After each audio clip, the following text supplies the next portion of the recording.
అరణ్యంలో ఆ ఇంటి రహస్యం. ఒక చిన్న గ్రామం అరణ్యానికి సమీపంలో ఉండేది.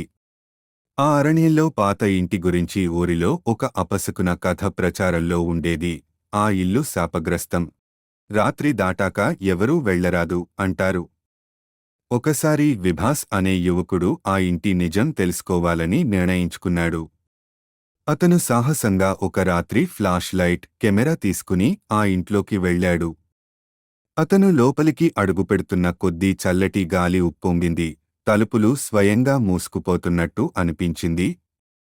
వేదిక మీద పాత ఫోటోలు, చిల్లర వస్తువులు.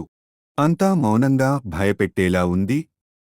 ఇక రాత్రి 12 కావడంతో అతను ఒక కోణంలో కూర్చుని కెమెరా ఉంచేశాడు. అప్పుడు అచేతనంగా తలుపు తట్టే శబ్దం వినిపించింది. అతను కెమెరా తిప్పగా ఒక తెల్ల చీరలో ముసలితల్లి ఆకారం కనిపించింది. ఆమె కళ్ళు నేరుగా కెమెరాలోకి చూశాయి.